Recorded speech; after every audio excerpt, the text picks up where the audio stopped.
Claro que sí, Omar. Buenas ¿Sí? tardes, ¿cómo Buenas estás? tardes. Pues bueno, este es el podcast Perspectivas Psicológicas y estamos con el tema de la mentira con el colega Israel Galicia. Mi nombre es Comar Susano y el día de hoy pues veremos la segunda parte del tema de la mentira, la cual pues desde luego tiene muchas formas a lo mejor de observarla. Ya la vez pasada estuvimos viendo un poquito de si vivimos en un lugar, ¿no? En donde a lo mejor nos dijeron cómo era la realidad, ¿no? Un tanto así. Y al final de cuentas nos tenemos que adaptar con esas cualidades, ¿no? Que se nos presentan, pero a final de cuentas, por ejemplo, yo tenía por ahí tengo una postura, a lo mejor una pregunta de apertura, en donde, por ejemplo, nosotros hablamos mucho en psicología de disociación, ¿no? O de despersonalización, que es algo así, vendría a ser como un autoengaño, ¿no? Porque vendría a ser como salirse de la realidad, como vivir una situación como hasta, si tú quieres, doblemente difícil, triplemente difícil, en donde estamos vulnerables, en donde nos sentimos como que no atinamos, ¿no? A las cosas que hacemos. Y de repente eso pues podría verse como un autoengaño o una mentira. No sé cómo tú lo visualices, colega, en el sentido de que una disociación pueda ser como un engaño hacia nosotros mismos. ¿Consideras que pueda ser así? Bueno, sí, definitivamente el autoengaño sería no estar ubicados en la realidad, ¿no? Y el no estar ubicados en la realidad tendría que ver con una situación en la que estamos creyendo, escuchando, viendo, tal vez percibiendo cosas erróneas o cosas falsas. Yo no me atrevería a decir que eso sea que vivamos en una mentira, ¿no? Digamos, desde el punto de vista a lo mejor más específico, la mentira tenía que ver, como platicábamos en el podcast pasado, que tiene que ver con la falsedad, pero intencional. Ajá. Y aquí si yo me estoy autoengañando, pues es difícil que sea un autoengaño, con esa intención, ¿no? Así clara, consciente. Y aparte algo importante de la mentira es que también era con la intención de que los demás, ajá, de alguna forma, creyeran algo que no es correcto, que es erróneo, o inducirlos al error o a la falsedad. Ajá. Entonces, por eso a lo mejor en este autoengaño, quizá uno pudiéramos decir, pues sí me estoy, mintiendo, ¿no? A mí mismo, pero a lo mejor si somos un poquito más flexibles, pues quizás solo sería ese engaño que a veces no queremos aceptar la realidad tal cual. Y con eso, pues igual y podemos hasta hablar de lo que son los mecanismos de defensa, ¿no? Que algunos de ellos, si no es que todos, pues lo primero que hacen es evadir la realidad para que después, posteriormente, casi de inmediato, empecemos a ajustarnos a la realidad por muy dura que sea, ¿no? Claro, claro, y que al final de cuentas, a lo mejor si fuera esta despersonalización, esta disociación, a lo mejor por medio de algún medicamento, pues a lo mejor ahí tomaría el corte de consciente, ¿no? Cuando de repente, Sí. ¿sabes qué? Pues me tomé un ansiolítico, ¿no? O un antidepresivo y pues me despersonalicé, ¿no? O sea, ¿por qué? Pues no, a lo mejor no era la receta adecuada, ¿no? O a lo mejor me la automediqué. Y esto, en Sí. lugar de hacerme un bien, pues me hizo un mal, ¿no? Pero bueno, sabes, a lo mejor empecé fuerte con esta temática, pero igual me gustaría escuchar a lo mejor de tu parte, colega, cómo hemos andado por ahí con los podcasts, cómo te ha ido. Bien, gracias. Pues afortunadamente nos ha ido bien, ¿no? Ya ves que hemos platicado de algunos podcasts. También voy a dar algunos podcasts que tengan que ver con lo que es la medicina principalmente. Voy a tener algún podcast con un médico, que también ya he tenido el gusto de trabajar con él principalmente en el aspecto gubernamental, pero también en la parte particular, hasta la fecha seguimos laborando, ¿no? Y colaborando en ese sentido. Pero pues bueno. Hablando de estos podcasts, pues es interesante las temáticas que hemos tratado, ¿no? De la cinematografía a nivel general, del cine mexicano, que fue el último que hicimos. Hemos hablado de redes sociales, de streaming, etcétera, ¿no? Por ahí han estado interesantes y pues obviamente invitamos a quienes nos ven, quienes nos siguen, pues por ahí puedan ver esos contenidos, ya sea en tus redes sociales, Psicomar Susano, o en mis redes sociales, Psicología del Alma, ¿no? Estamos en Facebook, en YouTube, en Twitter, en TikTok metemos ahí también cortes, ¿no? Y todo eso. Incluso tú también, Omar, tienes otras secciones bien interesantes, pero bueno, les comento, el lunes vamos a platicar sobre lo que son los videojuegos, ¿no? Este mundo tan apasionante de los videojuegos, lo que tiene que ver con los gamers, todo eso, ¿no? Lo vamos a platicar el lunes, pero te escucho, Omar, que nos puedes platicar también de tus secciones. Sí, de hecho tuve recientemente un Psicología en México, te soy sincero, esta sección ya está por terminar y me da mucho gusto como que ir cerrando, porque en realidad pues ya nada más me faltan, ahora ya me faltan tres videos nada más para Ujú. haber abarcado toda la población de colegas a nivel nacional, uno por estado, y en ese sentido haber entrevistado sobre mi temática, desde luego, acerca de la práctica psicológica, de cómo promocionan o cómo publicitan su práctica psicológica. Y recientemente una persona me aceptó en Nayarit, casualmente, que a lo mejor no es no es que no lo haya encontrado, sino que tal vez no había buscado tanto en Nayarit, porque pues la verdad es que las personas son muy aptas, o sea, aceptan muy fácilmente, pero en ese aspecto me había costado trabajo este espacio, pero también, por ejemplo, Yucatán, Tijuana, son dos espacios que me han costado trabajo, y Sinaloa, ¿no? Son los espacios que me faltan, pero por ahí estoy en pláticas con alguien de Yucatán, entonces la verdad es que esta sección está, pues yo creo que próxima a terminar, pero me da gusto también a la par, porque al final de cuentas ha sido un trabajo arduo de años, ¿no? Bueno, en este caso ya de 2 años, y la verdad es que ya espero como que se cierre, pues para tener nuevos proyectos también, en ese aspecto también consideraría, o a lo mejor una de las cuestiones que a lo mejor yo te digo sobre la mesa, es eso, o sea, las personas, por ejemplo, que tenemos mucha hiperactividad, ¿no? De algún modo esa es una manera de ocupar nuestro tiempo, ¿no? De Ujú. estar haciendo cosas, estar constantemente haciendo cosas, y eso pues de algún modo también es, pues no sé si sea una forma de engaño, ¿no? De autoengaño, de que te tranquilizas haciendo algo, porque pues de algún modo lo ocupas en algo, pero si no fuera, o si no lo ocuparas en eso, seguramente estarías haciendo otra cosa, o sea, la realidad es que nunca paramos de hacer cosas, ¿no? Entonces, en ese sentido, pues no sé qué tanto pudiera ser un autoengaño, te digo, eh, porque si lo ocupamos en una cosa, pues muchos podrán decir, pues es que algo lo llevó a ocuparlo en eso, ¿no? Pero la realidad es que a lo mejor, si ese algo no te hubiera llevado a ocuparlo en eso, pues a lo mejor lo hubieras terminado ocupando en otra cosa, es al punto que voy. Ujú. Pero digamos que aquí la situación es quién dicta hacia dónde va esa conducta, ¿no? Porque al final de Ujú. cuentas es una de las preguntas que se han hecho los grandes filósofos. O sea que en realidad, por ejemplo, un análisis que estuve ahí contemplando mucho de Heidegger fue el hecho de cómo nombramos las cosas intangibles, ¿no? Porque las cosas que se tocan, pues a lo mejor las percibimos o queremos percibirlas, ¿no? Como decir, pues aquí atrás hay una madera, ¿no? Aquí encima de la madera hay libros, ¿no? Pero él dice, desde luego, cuando las tocamos podemos decir que son eso, ajá, pero aquí al señalarlas, yo no puedo asegurar que eso no sea una pantalla, ajá, o como dice él, hacía un análisis él de que esta madera es amarilla, ajá, pero él decía, ¿y por qué no lo amarillo tiene una madera? ¿No?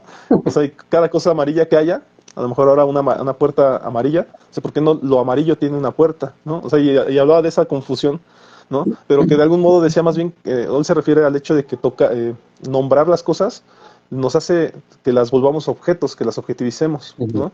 Y entonces en ese sentido mencionaba mucho el asunto de, bueno, ya se mete a temas de Dios, ¿no? Pero menciona que, por ejemplo, ese Dios, ese dichoso Dios, pierde todas las habilidades y todas las porciones que le damos como Dios, como alfa y omega, como esta sustancia y todo lo puede, cuando lo nombramos, cuando lo hacemos un ente, una cosa llamada Dios. Ajá, porque en el momento en que ya la podemos entender como seres humanos, entonces forma parte de los seres humanos, no de Dios, ¿no? Porque Ujú. entonces ya a nosotros entenderlo sería más humano Dios, ¿no? No sería ese ser allá a lo lejos, que no podemos tocar, que no podemos sentir y que puede hacerlo todo. Ajá, porque ahora ya lo nombramos y lo volvemos un ente. Entonces, ese tipo de cosas son las que ahorita me han estado manteniendo ahí medio absorto, ¿no? Analizándolas, porque pues tiene mucho sentido, ¿no? Y yo sé que es mucho filosofía y también hablaba mucho este personaje que estoy siguiendo, que es un argentino, Strasberg, algo así, tiene un nombre muy raro, la verdad, en donde él menciona que precisamente la filosofía, el cientificismo también, la poesía, se parecen en algo. O sea, son maneras de nombrar la realidad, ¿no? Son maneras de entender el mundo. En la poesía se entiende el mundo con palabras bonitas. Ajá. En el cientificismo, pues se trata de dar lógica a las cosas. Y la filosofía intenta ir más allá de lo entendible, ¿no? Tratando de juzgarlo, porque precisamente las otras pues tienen un límite, ¿no? O sea, en el sentido del cientificismo llega hasta un tope. Buscando la verdad, pues muchas veces se traba porque ya no puede encontrar más allá de la verdad, ¿no? Y entonces llega la filosofía y entonces empieza a hacer como que varios análisis. Lo más increíble de esta búsqueda filosófica es que como lo nombrábamos, lo decíamos la vez pasada, vienen teorías que vienen de 1000 años atrás y se vienen Ujú.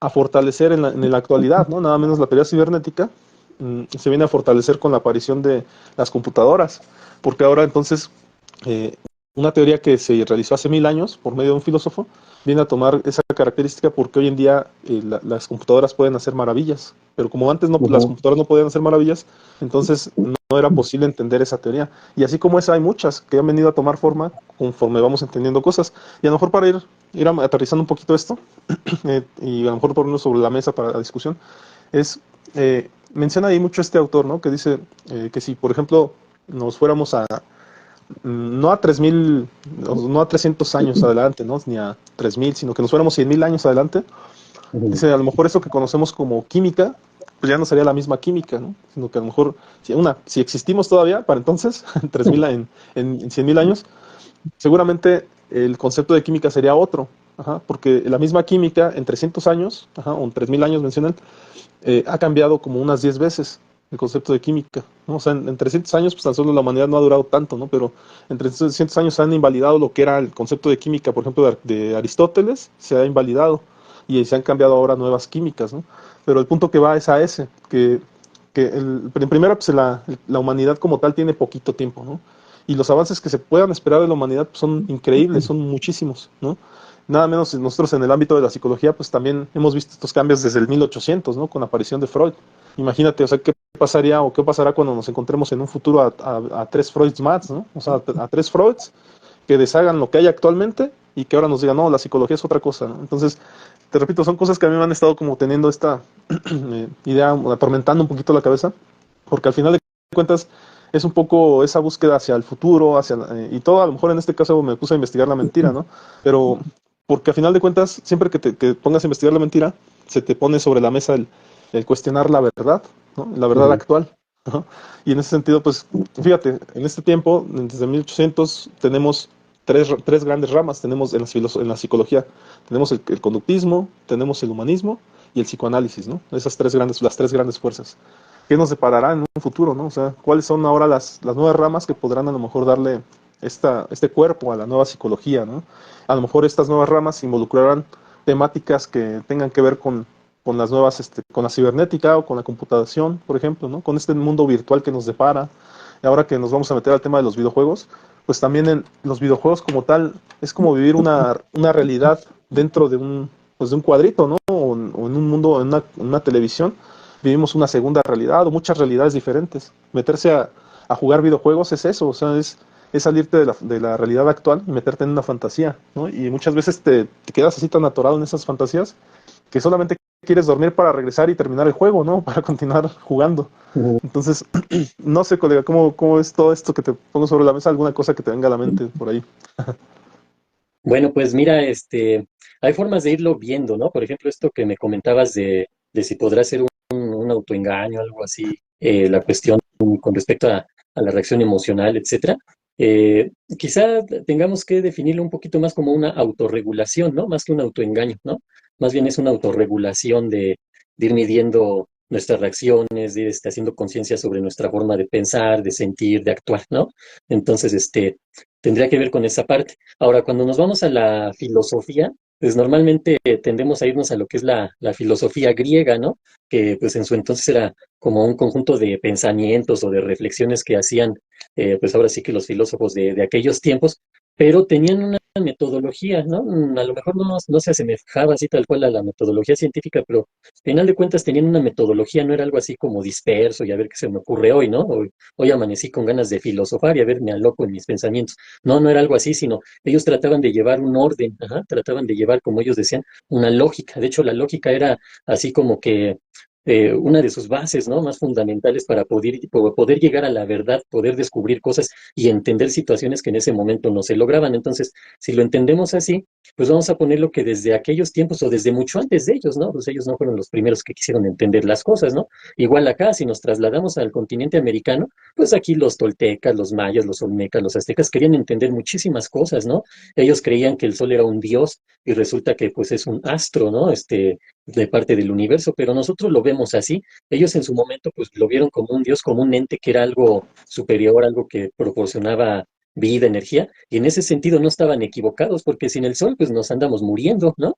De hecho, por ejemplo, del sol obtenemos la vitamina D, que ha sido ahorita tan conocida junto con la vitamina C, precisamente por lo del COVID, ¿no? Que hay que fortalecer el sistema inmunológico con vitamina C y con vitamina D. ¿De dónde obtenemos vitamina C? De los cítricos, de las frutas, verduras, etcétera, ¿no? Hay algunas en particular como la guayaba, limón, etcétera, ¿no? Pero la vitamina D principalmente lo obtenemos del sol. Entonces, podríamos decir que los mayas, los aztecas que veían al sol como algo que te daba bienestar, que era superior, de alguna forma tenían razón, nada más que ahora ya lo vemos de una manera científica, ¿no? No podemos decir es que ellos estaban mal, estaban equivocados, no, porque más bien en realidad el ser humano ha sido un ser evolutivo. Entonces, el que vayamos evolucionando y comprendiendo mejor las cosas no significa que los de antes eran tontos o eran ineptos, o no, para nada. Ajá. Que estaban equivocados, sí, en algunas cosas estaban equivocados, en otras no, en otras nos llevan ventaja, ¿no? Por ejemplo, muchas de esas civilizaciones tenían un mejor entendimiento y manejo o sabían cómo llevarse con la naturaleza y nosotros no. Entonces nosotros vamos para atrás en ese sentido, ¿no? Entonces, a lo mejor cada época el ser humano ha tenido sus pros y sus contras y aprendiéndolo así, pues vamos a lo mejor lo podemos poner en el sentido de las etapas del ser humano, ¿no? Un niño no tiene la capacidad intelectual en el sentido de comprender situaciones abstractas, ajá, que un joven, y un joven no las tiene como las tendría un adulto. Ajá. ¿Por qué? Pues porque vamos desarrollando nuestro nivel de pensamiento. Ajá. No es porque un niño sea tonto, para nada, un niño es muy inteligente, mucho, mucho, muy listo. Sin embargo, en su momento, en su etapa, pues tiene esa capacidad. Ajá. A lo mejor ese niño no es capaz de entender una operación algebraica, ¿no? A lo mejor una ecuación de segundo grado, ¿no? A lo mejor hasta ni uno, ¿no? Pero bueno, alguien que estudió las matemáticas es capaz de entender eso y mucho más, ¿no? El cálculo diferencial, etcétera, cosas que uno diría, ay, esto está medio difícil de entender, pero si nos enfocamos a eso y tenemos constancia, tenemos paciencia, pues algún día podemos lograr entenderlo. Sin embargo, el matemático no sería capaz de entender el humanismo como tú lo entiendes, Omar, o no sería capaz de entender el psicoanálisis como yo lo entiendo. ¿Por qué? Porque no es su rama, no es su área y no se especializó en eso. Nosotros sí, lo mismo él en su área, ¿no? Entonces la ciencia ha ido avanzando así y la filosofía a la par. Ajá. A veces creemos que la filosofía desapareció y le dio paso a la ciencia, pero no, la filosofía va a seguir vigente. ¿Por qué? Pues porque mucho de lo que aquellas personas, aquellos filósofos lograron establecer, hasta la fecha aplican. Y lo mismo, por ejemplo, con Freud, ¿no? Muchos de sus postulados hasta la fecha aplican y algunos que parecía que no aplicaban o que ya estaban siendo desfasados o desmentidos, desvalorados, etcétera, ahora aplican más que nunca. Ajá. ¿Por qué? Pues por las épocas en las que estamos. Entonces, quizá si nos enfocamos ya un poquito más a lo que es el tema de la mentira, como te comentaba, como lo hemos platicado, en la mentira hay un factor importante, ¿no? Principalmente que tenemos una intención de que la otra persona esté fuera de la realidad o engañarle o conseguir algo o hacerle creer algo que no es cierto. En cuanto a verdad y mentira, la verdad, como decimos, es una verdad, ajá, solo una, ajá, y la mentira pueden ser muchas mentiras que puedan cubrir, matizar o de plano enterrar a una verdad. Ajá. Esa es la gran desventaja que tiene la verdad sobre la mentira. Ahora sí que ya entrando en esta parte de filosofar, ¿no? Esa es la gran desventaja que tiene la verdad ante la mentira. La mentira pueden ser muchísimas, ¿no? La verdad nada más va a ser una. Por eso es tan difícil, porque suena muy absolutista, ¿no? Decir es que de verdad solo hay una, ¿no? Realidad solo hay una. Pero sí, en realidad sí, ¿no? O sea, lo que vemos ahí, pues, por decir, ¿no? Aquí atrás de mí, ajá, se ven unas montañas, se ve ahí un lago, etcétera. La gran mayoría de las personas va a ver eso, ajá, unas montañas, un lago, unos árboles, ajá, o si lo ponemos más así de lejos, pues es un cuadro, es una pintura, ajá, y esa pintura tiene unas montañas, tiene un lago, tiene un barquito, ajá, tiene unos árboles, etcétera, ¿sale? Eso es lo que la gran mayoría vamos a interpretar de esa imagen, ajá. Sin embargo, hay quien puede decir, no es que ahí lo que yo veo es un universo paralelo en el que ese barco van unos seres extraños, y ya puede empezar a imaginar un montón de cosas, ajá. Aquí el punto clave sería la interpretación de los hechos, ajá, y es donde normalmente como psicólogos trabajamos en la interpretación de los hechos. Entonces, lo que yo puedo interpretar como un cuadro, una pintura muy bonita, un paisaje, un barco que va por ahí con a lo mejor dos personas, tres o una, o a lo mejor el barco va flotando ahí solo, quién sabe. Otra persona puede imaginar que es un barco que surgió de las profundidades del agua porque viene de la Atlántida y cada quien le va a dar la interpretación a eso. Pero algo bien importante, Omar, es cuando lo describimos tal cual y lo que vemos ahí. Ahí lo que vemos es una pequeña embarcación con su vela, punto. No sabemos cuántas personas hay, es más, no sabemos si hay personas, ¿no? Igual y el pintor primero pintó las personas y arriba pintó el velero ahí para simular, ¿no? No sabemos. Lo que sí sabemos es que hay una montaña atrás, otra más cercana, y eso es lo que vemos, pero lo estamos describiendo, ajá. A diferencia de que si nos ponemos a interpretar la pintura, yo creo que ese sería un ejemplo para ir entendiendo cómo es que unas personas creen unas cosas, otras creen otras, unas manejan la mentira con la intención de sacar ventaja, de defraudar, de engañar, de causar daño, ajá, que eso sería lo importante de la mentira, y hay otras personas que la utilizan para salvarse de algo o librarla, ajá, punto, ajá. Y hay otras personas que la utilizan para generar incluso, aunque se oiga medio raro, un bien, ajá. Porque hay gente bien absolutista y bien totalitaria que dice, la mentira es mentira y punto, siempre va a ser un daño. No, no es cierto. Hay veces que se puede decir una mentira, como le decimos, mentira piadosa, y puede proporcionar un bienestar. ¿Es una mentira? Sí lo es, ajá, pero ya depende de las circunstancias que se pueda o se deba utilizar una mentira para generar un bien en alguna persona, ajá, o somos así crudos, no, no, pues no le voy a mentir, así que le voy a decir la verdad, aunque sufra y se la pase mal, ajá, ni modo, la verdad es la verdad. No, hay que ser flexibles en ese sentido y eso es lo que llamamos criterio. Los seres humanos debemos desarrollar lo que es el criterio para saber cómo utilizar. Siempre, siempre va a ser mejor la verdad, pero solo en algunas situaciones quizá quepa la mentira como una forma de generar un bien. Ujú. Y ahí fíjate, ahorita lo que estás tocando, colega, viene Michel Foucault, ¿no? Y dice, Ujú. la mentira se utiliza también como forma de poder, ¿no? Y dice, y se ha utilizado, dice él, analizando los textos, a lo mejor de lecturas que él ha leído, entonces empieza, dice, a deconstruir al autor y se da cuenta de que ese autor estaba impregnado de la mentira o del poder de esa época, ¿no? Y es donde menciona, por ejemplo, donde dicen, tal autor se dejó llevar a lo mejor por la creencia del nazismo, o tal autor se dejó llevar por la creencia del comunismo, ¿no? Y entonces en base a eso elaboró su teoría. Y entonces empieza ahí bueno, no sé si a desacreditar, ¿verdad? Pero sí que sí alcanza a observar los tintes de una teoría con base a lo que en su época dominaba, ¿no? Al fundamentalismo ideológico que pudiera haber habido en su época. Entonces, habla un poco de eso y la verdad es que también eso sería difícil, no, sería difícil salirnos de esa ideología dominante, ¿no? O sea, si Ujú. nada menos hoy en día, eh, digamos que Israel escribe un libro, ¿no? Israel Galicia escribe un libro y de repente sería difícil después, con el paso de los años, decir, pero es que Israel Galicia estuvo escribiendo su libro en la época de AMLO, ¿no? Y sería difícil quitar a AMLO de Israel Galicia, ¿no? O en su defecto a Sicomar Susano, y decir, es que mientras Sicomar Susano elaboró su teoría, estaba gobernando AMLO. Y como que me quitaran a mí y dijeran, no, pues es que entonces él tenía ideología de AMLO también. Y en realidad a lo mejor aunque no fuera cierto, pero por haber vivido la misma época durante su gobierno, la gente pudiera asociarme con AMLO, ¿no? A ese punto me refiero, y a ellos, los filósofos en su época, les tocó vivir una época en donde gobernaba tal persona, ¿no? O donde estaban grandes ideologías reinantes, ¿no? O en su defecto, por ejemplo, cuando le tocó a Freud, pues hablaba mucho de la química esta, ¿no? Que hablábamos de las mezclas de líquidos, ¿no? Que se hablaba Ajá, mucho. sí. Y entonces es difícil no asociar a Freud con esa época, porque a final de cuentas estaban inventando esas cosas en su momento. A lo mejor en esta época también nos asociarían mucho a la realidad virtual, ¿no? Y dirían, no, pues es que Omar y Israel inventaron su teoría en esta época en donde se está hablando mucho de la realidad virtual de los lentes estos de Apple, ¿no? Entonces ellos Ujú. se dejaron llevar por eso y entonces su teoría está rara porque hablan mucho de eso, ¿no? O de los videojuegos de su época. Entonces, a ese punto voy. Sería difícil como desapegar al autor de la época, ¿no? Pero eso es lo que intenta hacer precisamente Michel Foucault, donde habla de que las ideologías reinantes terminaron afectando a su autor, ¿no? Entonces, es una manera también de tratar de buscar la dichosa mentira, ¿no? O sea, decir la mentira en algo que ya se fue estableciendo. Me gustó mucho un término que mencionan, no sé si la verdad si no alcanzo a descubrir de quién fue, pero mencionan mucho en el tema de la mentira, dicen que los deterministas, o quien termina diciendo que esto es porque es, terminan eh, también teniendo una cierta mentira en eso, porque al determinar algo, al decir, por ejemplo, es que esta tabla es amarilla, ¿no?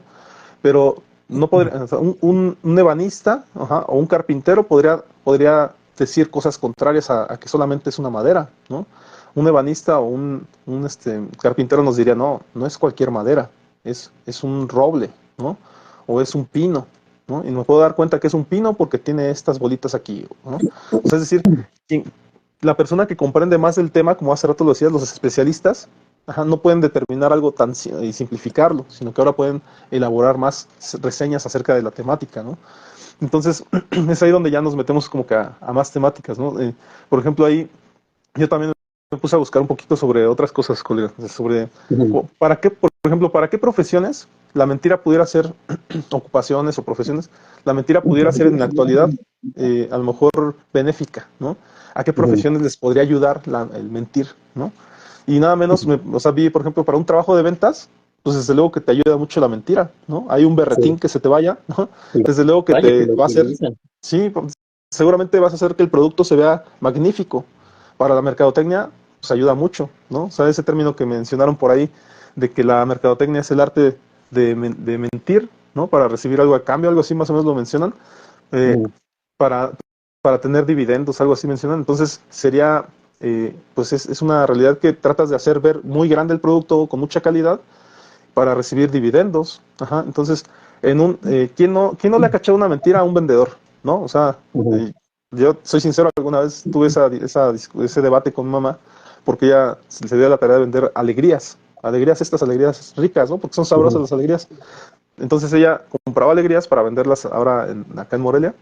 Y pues claro, nos las vendía a nosotros y nos explicaba para qué eran buenas, pero en su discurso se escuchaba esta parte donde también son saludables, ¿no? Y te curan de sí, varias enfermedades. Y entonces ahí cuando ya lo escuchamos, pues lógicamente poníamos más atención, porque ya le empezaba a echar más de su cosecha, y echarle más de su cosecha pues implicaba ya empezar a mentir, ¿no? Nada más que ujú, a lo mejor ella pues emocionada porque quería vender, pues pues empezaba a sacar de su cosecha. Y muchos vendedores son así, como bien lo dices, o sea, el trabajo de venta sirve mucho la mentira, ¿no? Porque al final de cuentas, tú, por ejemplo, tú vendes una pluma, ¿no? Una pluma que contiene un líquido adentro, ajá, y que te dura cierto tiempo, ¿no? La pluma, la dichosa pluma, pues tiene hasta una caducidad, ¿no? O sea, lo puedes usar hasta cierto tiempo para que esa tinta que está dentro, pues pueda servir. Y si la utilizas, pues seguramente te va a durar cierto tiempo. ujú, Pero no te puedo garantizar que te dure más, ¿no? Más que cierto tiempo. Pero si quien la vendiera fuera el químico que hizo la tinta, seguramente te diría algunas otras cosas. Ajá, el químico te diría, no, pero esta tinta no la puedes meter a cierta temperatura, ¿no? Si esta tinta se te cae, o bueno, más bien, si esta tinta le cae agua, pues ya no sirve, ¿no? O si te la vende el creador el que elaboró la morfología de la pluma, seguramente te dirá, cuidado con que esta cosa se caiga y se pegue, se golpee. Pum, si se cae y se golpea esta parte, se acabó la pluma. Ya no sirve la pluma. ¿Por ujú, qué? Porque tiene un diseño en donde necesita esta punta. Pero si esta se pega, se acabó, ya no sirve, ya no es funcional. Entonces, son tres maneras de ver la misma pluma desde el punto de vista del vendedor, desde el punto de vista del químico y del diseñador, ¿no? Y al final de ujú, cuentas, cada uno tiene su verdad, ¿no? La realidad es que pues, el vendedor es el que más le mentiría, porque el vendedor te diría que tiene una morfología para que tenga un agarre específico, y te diría que tiene una forma de fusil, ¿no? Y te diría que tiene esta cuestión aquí para que se oculte y dure más, ¿no? Que ya no sirve, fíjate, ya no sirve. Pero para que sirva más, pues la ocultas para que te dure más, ¿no? Y esto pues para que te lo pongas aquí en la camisa, ¿no? Entonces, te repito, la parte del vendedor sí es como que difícil porque aparte al vendedor generalmente pues lo utilizan porque es el más animoso, ¿no? O sea, es decir, lo contratan por ser el más animoso, no necesariamente por ser el más preparado. Y entonces, al ser más animoso, pues se va a animar a más cosas, ¿no? No sé qué opinas de ujú. esto, colega. Sí, es que digamos que es la forma de lograr o de tratar de entender, ¿no? Las cosas. Por ejemplo, en psicología también se maneja lo que es el significado y el significante, ¿no? Que también tiene que ver con los conceptos mentales que nosotros vamos realizando, ¿no? Digamos que el significado es el contenido del significante. Vamos a ponerlo de otra forma. Nosotros vemos un objeto, ¿no? Y ese objeto va a significar algo, por lo tanto ese objeto es el significado. Pero lo que nosotros construimos a partir de ese objeto, digamos incluso la palabra que utilizamos, ese concepto es el significante de ese objeto. Ajá. Entonces ahí es donde todos podemos diferenciar, ¿no? Por ejemplo, alguien puede ver ahí un cuadro y unas patas ahí y dice que eso es una mesa, ¿no? Digamos, le está dando este significado a ese objeto, pero a su vez le está dando un concepto verbal que sería el significante. Entonces, cuando utilizamos ese tipo de situaciones o de constructos mentales, pues hay mucha variedad, ¿no? Ahorita lo que decías de la pluma, ¿no? Cada quien le va a dar su contexto y de acuerdo al área, ¿no? Por ejemplo, si eres un vendedor, mira, esta pluma tiene una tinta que te va a durar pues fácil te dura un año, ¿eh? Porque ya te olvidas de comprar pluma en un año, ¿no? Cuando no es cierto, cuando a lo mejor esa pluma, aunque vas a decirlo así, igual y la pluma es china y te dura una semana si bien te va, ¿no? Ajá. Entonces, ese tipo de situaciones, tienen que ver con lo que seas de la mentira, en el sentido en que la pueden utilizar. Ajá. No significa que eso sea positivo o sea bueno, ¿no? Porque al final de cuentas están engañando a alguien, ¿sí? Para que compre algo, ¿no? Y yo ya vendí, yo ya tuve mi ganancia, ya si le sirve un año o una semana, ese es su problema, ¿no? Y esto se da mucho, como dices, en la venta, ¿no? Cuando venden hay muchos vendedores que son malintencionados en ese sentido, ¿no? Porque venden con engaño, venden con mentira, y pues hay quien les cree y les compra ese producto pensando en que están comprando o están adquiriendo un buen producto, cuando no es cierto, ¿no? Sin embargo, si yo llego con esta pluma, la que tú tenías ahí, y digo, pues mira, a veces te puede, así como te puede durar 3 días, te puede durar 6 meses, porque se han dado los casos, ¿no? Y a lo mejor eso es honesto del vendedor. Lo primero que se le queda a la persona, no, pues me va a durar 3 días, no le compro nada, ¿no?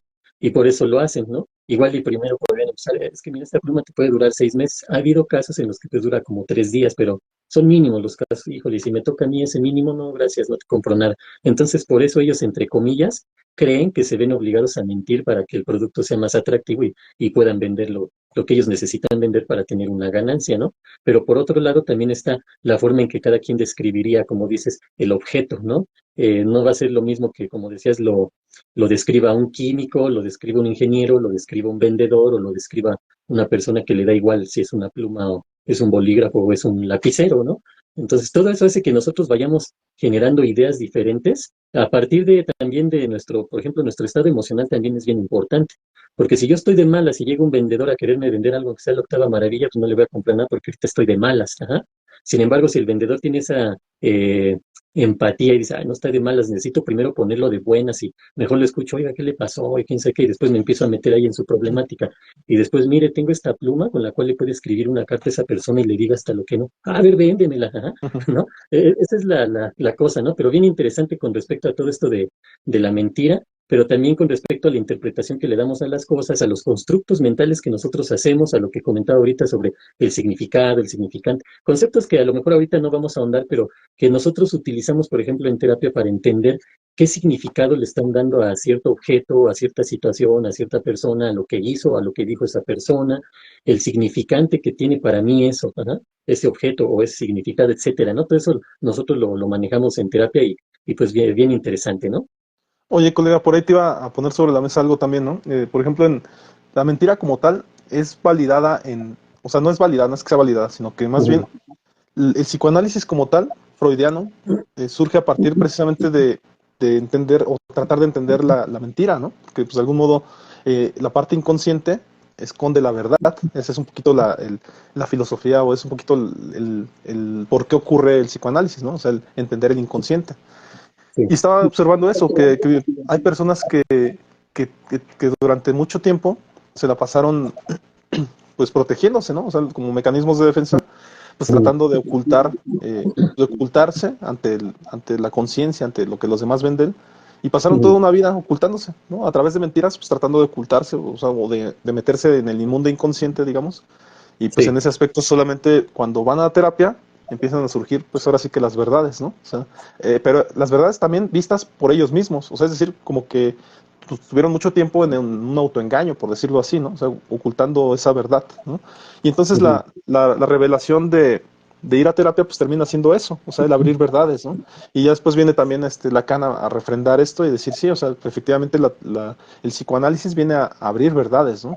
Entonces, en ese aspecto lo vemos eso, o sea, nada menos pues el mismo humanismo, ¿no? Ya desde el humanismo es el darse cuenta, ¿no? Es el abrir algo a lo que tú en este momento tuviste opción de observar, porque estás en un consultorio, porque tienes las condiciones propicias en el sentido de que hay confianza en ese espacio, y entonces en ese momento te percatas de algo que tuviste ahí frente a tus narices, pero que no eras capaz de ver, ¿no? Y como no eras capaz de verlo, porque pues a final de cuentas en casa yo no, estando con los papás no lo podía platicar, o estando con mi esposa no lo puedo platicar, porque ahí me siento como diferente, porque me siento un poquito asediado, un poquito a lo mejor me puedo sentir con mis papás o con mi esposa como hasta como que tienen muchas expectativas sobre mi persona, ¿no? Y que entonces como hay muchas expectativas sobre mi persona, yo no reacciono igual cuando estoy en esa posición, ¿no? Donde esperan mucho de mí. Y entonces voy a terapia, me relajo y pues soy capaz de observar algo que en mi casa no lo podía hacer, ¿no? Y entonces en ese aspecto, pues en terapia vemos eso mucho, las personas que terminan dándose cuenta de cosas, ¿no? Y después nosotros se los hacemos ver, se los hacemos notar, y entonces con esta retroalimentación ellos son capaces ahora de verlo ahora sí en la realidad, ¿no? Ya regresan a su casa y ya ven otra vez lo que se dieron cuenta y eso ya son capaces de tener mejores decisiones, ¿no? No sé en ese aspecto cómo podrías apoyarme a lo mejor a indagar un poquito en eso, ¿no? Porque pues, sí, Ujú. sí, como tal, pues no es como que sea una mentira, ¿verdad? Pero sí es como un autoengaño que pues ocurre de una manera, si tú quieres, natural, porque a lo mejor hemos sostenido ese ocultamiento a la conciencia, ¿no? Ya no como mentira, pues, pero sí como un ocultamiento a la conciencia. ¿Cómo lo podríamos a lo mejor abordar ahí, colega? Sí, mira, aquí lo importante sería entender que en el psicoanálisis conceptos que se manejan muchísimo son el consciente y el inconsciente. La gran mayoría de la información, del aprendizaje y de la experiencia adquirida la vamos a tener en el inconsciente. No la podemos tener toda aquí presente porque nos pondríamos muy mal, ¿no? Nos trastornaríamos mentalmente hablando, ¿no? Entonces, todo lo vamos como que guardando y solo vamos recuperando la información necesaria para el día a día. Por ejemplo, ahorita estamos platicando de esto es lo que tenemos en nuestro plano consciente. Todo lo que hemos aprendido en nuestra vida, incluyendo la profesión, el trabajo, lo que hayamos aprendido, está en nuestro inconsciente. Desde el punto de vista psicoanalítico, la gran mayoría de nuestros conflictos psicológicos emocionales se encuentran en el inconsciente porque no somos capaces de resolverlos, es decir, no los podemos sacar a la conciencia, entonces están ahí generando problemas. Ajá. Desde este punto de vista, como mencionabas, no sería así tal cual una mentira, porque no nos estamos mintiendo a nosotros mismos, más bien no tenemos la capacidad de recuperar información que tenemos en el inconsciente y que nos está generando conflicto. Ajá. El psicoanálisis tiene herramientas para recuperar del inconsciente todas esas cosas que nos pudieran estar generando conflicto, y una vez que las recuperamos y las hacemos conscientes, entonces podemos trabajarlas, podemos afrontarlas, podemos superarlas, ¿sí? Ahora, en el psicoanálisis también manejamos lo que son los mecanismos de defensa mentales. Ujú. Estos mecanismos de defensa mentales en algún momento se tienen que convertir en mecanismos de ajuste o de adaptación, ¿sí?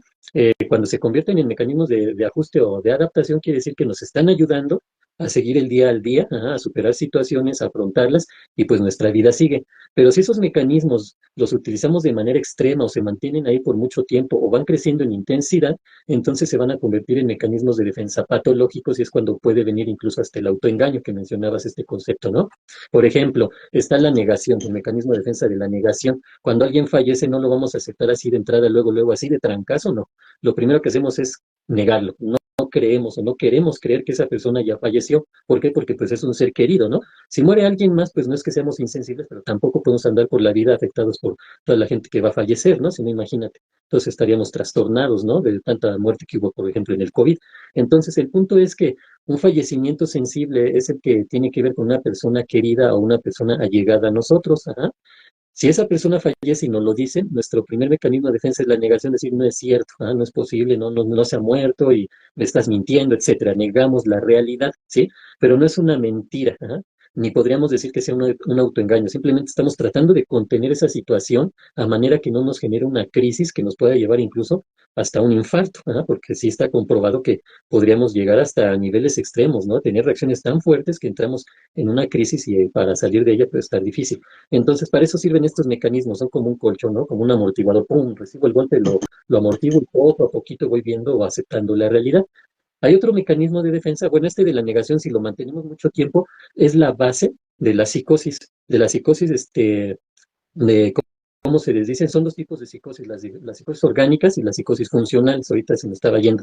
Las psicosis orgánicas son las que tienen su base neurológica, hay una situación neurológica en nuestro sistema nervioso, entonces hay que utilizar medicamentos sí o sí, ajá, y aparte la terapia y todo esto. Las psicosis funcionales son las que nosotros vamos generando en nuestra mente a partir de situaciones que vamos viviendo traumáticas, de conflicto, disfuncionales, etcétera, ¿no? Y es ahí donde nosotros nos podemos, ir a perder este contacto con la realidad. Y la base de eso principalmente es la negación. Cuando negamos, no estamos negando a una persona nada más, estamos negando una realidad. Si la persona se mantiene ahí por mucho tiempo, pues corre ese gran riesgo de ya no regresar a la realidad. Ajá. Porque nosotros podemos decir, no, no es cierto, no ha muerto. Evadimos la realidad por un momento, por unos minutos, por unos días, por unas semanas, por unos meses. Y hay gente que hasta por años. ¿Cómo puede ser esto? La persona que pasa un año, 2 años y le sigue poniendo su plato de comida a esa persona que ya falleció, ajá, porque siente que sigue ahí, ¿sí? Desde el punto de vista religioso podríamos pensar que esa persona cree que su alma o su espíritu está por ahí, pero no está comprobado. E incluso si nos vamos a la creencia religiosa, no afirma nada por el estilo. Ajá. Entonces esa persona, ya sea científicamente desde el punto de vista de las creencias religiosas o del pensamiento mágico incluso, esa persona está equivocada. ¿Por qué? Pues porque no está ahí un espíritu o un alma. Ahora, puedo estarme equivocando, como hablábamos, ¿no? Y a lo mejor sí existe el espíritu y el alma que estén aquí sentados con nosotros y nunca nos abandonen, ¿no? En lugar de irse a un cielo, a un paraíso o a X lugar, o a otro nivel, a una cuarta dimensión, no sé, a lo mejor se quedan aquí, ajá, y igual yo ahorita me estoy equivocando al decir, no, pues un espíritu, un alma no se va a quedar aquí con nosotros, ¿no? ¿Quién sabe? Ajá. Pero el punto está en que la persona esté evadiendo la realidad, ajá, porque vamos a poner el caso, ¿no? Se comprueba que si hay un espíritu o un alma. De eso a que ese espíritu o esa alma coman o vengan y como en el Día de Muertos, ¿no? Que les ponemos ofrenda, vengan las almas ahí y se coman la fruta y todo eso. De entrada ponemos la ofrenda y ahí sigue la ofrenda, ¿no? Si al otro día despertan, si ya no vemos la comida, pues, caray, pues sí, está medio raro el asunto, ¿no? Pero bueno, el punto es que con la negación negamos precisamente la realidad y si nos mantenemos mucho tiempo ahí podemos entrar a la psicosis. ¿Por qué? Porque el principal síntoma de la psicosis, el principal rasgo psicótico para diagnosticarlo tal cual, es precisamente que perdemos contacto con la realidad. Pero eso es cuando ya se mantiene junto con otros rasgos, otros síntomas. No quiere decir que en el momento en que yo negué la realidad, ya estoy psicótico, no, para nada. A todos nos sucede, entramos en momentos en los que negamos la realidad. Hay otros mecanismos de defensa, por ejemplo, la supresión y la represión, ajá, que esos mecanismos de defensa hacen que guardemos o entre comillas olvidemos situaciones que no queremos afrontar. Ajá. La diferencia entre la represión y la supresión sería que la represión es de manera inconsciente, se da de manera inconsciente sin darnos cuenta y reprimimos esas situaciones, esos pensamientos, ese acontecimiento, esa experiencia y la dejamos ahí muy guardada en el inconsciente. ¿Por qué? Porque no queremos afrontarlo. La supresión empieza más consciente, termina siendo inconsciente por igual, pero la supresión sí es así, no, ya no quiero acordarme de eso, ni me hables de eso, ya no quiero saber más de eso, hasta que logramos dejarlo ahí en el baúl de los recuerdos, ¿no? Y así hay mecanismos de defensa que podríamos mencionar, pero estos son muy, muy representativos con vamos a poner entre comillas, autoengaño o mentirnos a nosotros mismos, ¿no? Porque incluso la persona que dice, es que mi ser querido no ha muerto, no me ha dejado y aquí sigue conmigo, pues sí, podríamos decir que se está engañando o que se está tratando de mentir, porque eso podría generarle, entre comillas, un bienestar. Aquí a lo mejor pasaríamos al tema de la ganancia primaria y la ganancia secundaria, ¿no? La ganancia secundaria aquí es que esa persona, entre comillas, disminuye su ansiedad o su angustia creyendo que esa persona está ahí, pero definitivamente esa ganancia secundaria va a hacer que desarrolle otro tipo de problemáticas y de conflictos psicológicos, emocionales, y muy probablemente estos en conjunto lo lleven también a conflictos físicos y fisiológicos, ¿no? A las enfermedades. Ajá. Si nosotros nos vamos a la ganancia primaria sería, me va a doler mucho aceptar que esa persona ya falleció, pero tengo que aceptarlo, el asunto es cómo, ajá. Y ahí es donde, como hemos platicado en la tanatología, pues hay un proceso de duelo que me va a ayudar a ir asimilando esto hasta que el día que lo llegue a aceptar. Ajá. Claro, claro.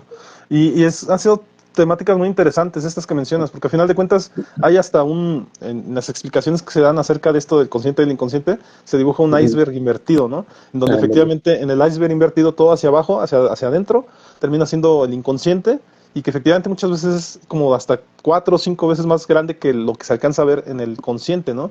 Y que en el consciente pues termina siendo una parte pequeña, nada más, ¿no? Ajá, Te te escucho. interrumpo tantito. No, no es invertido. El iceberg es así como lo Ujú. vemos, como supuestamente lo conocemos, y la Ujú. línea que está por arriba del agua es el consciente y toda la masa gigante que está por abajo es el inconsciente. Lo utilizamos invertido cuando queremos hacer eso precisamente, que al consciente salgan muchas cosas, ajá, y que en el inconsciente nada más quede el piquito, ¿no? Es cuando tratamos de voltear ese iceberg para que esta gran parte que nos genera conflicto, en una situación de conflicto, ¿no? Podemos tratar de hacer esto, ¿no? Voltear el iceberg para que lo inconsciente ahora sea consciente y lo consciente, ahora sí inconsciente, sea lo mínimo, por decirlo así, pero en una cuestión de conflicto que queremos afrontar. Ya en general, no, eso es imposible. Sacar al consciente todo lo que hemos aprendido y tenerlo ahorita aquí presente es como acordarme de toda mi vida y ahorita no sabría ni de qué hablarte, ¿no? De tanta información que tengo aquí, qué es lo que está sucediendo, ¿no? Esa es la parte del iceberg invertido, cuando queremos que parte que está inconsciente, salga al consciente. Ajá. Y Adelante, que a lo Pepe. mejor en esa reflexión pues sí haría mucho daño, ¿no? O sea, esta inversión, esta conversión o cambio podría hacer mucho Ujú. daño, ¿no? A un ser humano como tal. De hecho, en las relaciones de pareja, yo utilizo un concepto pues que tiene mucho que ver con esto, colega, porque al final de cuentas el tema de la comunicación entre la pareja se pretende o se propone el hecho de que la metacomunicación, que es hablar de lo hablado o estar hablando de las cosas importantes, solamente se utiliza en un 20% dentro de la comunicación de la pareja. Porque si fuera al revés, en donde se utilizara el 80% de metacomunicación, en- entonces esta pareja pues tendería al rompimiento, porque hablar de lo hablado en un 80% sería muy difícil. Ajá, sería estar hablando de las cosas importantes. Entonces se propone de que sea un 20% de las cosas importantes y un 80% de algo que denominamos paja. Es decir, hablar de cosas cotidianas, hablar de lo vivido, de lo cómo te fue en la tarde, en el camión, cómo te fue, cómo viste el día estuvo bonito, ¿no?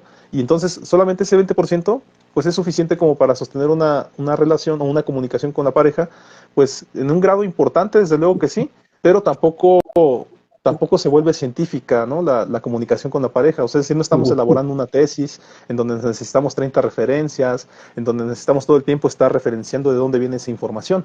Si fuera así, pues mejor nos meteríamos de científicos, ¿no? En donde sí necesitamos todas esas características de referencias y bibliografía y demás.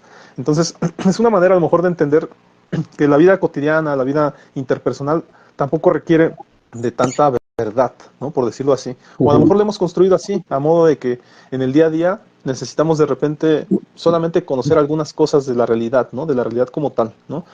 Ahora, me voy a meter un poquito al tema bueno, o sea, aprovechando que ya tocamos el tema del psicoanálisis, que lo escribiste muy bien, voy a mencionar cómo lo ve el conductismo, cómo ve la mentira, ¿no? Y dice que desde la perspectiva del conductismo, que es una teoría del aprendizaje, el comportamiento, incluida la mentira, se adquiere mediante el condicionamiento, ¿no? Y dice, veamos cómo se aborda la mentira desde esta corriente, y menciona el enfoque morfológico y biológico, ¿no? Dice que el conductismo es su vertiente más biológica, se considera la mentira y su identificación se reducen a criterios puramente morfológicos de la conducta. Esto implica que se busca identificar la mentira en el organismo o más específicamente en el cerebro.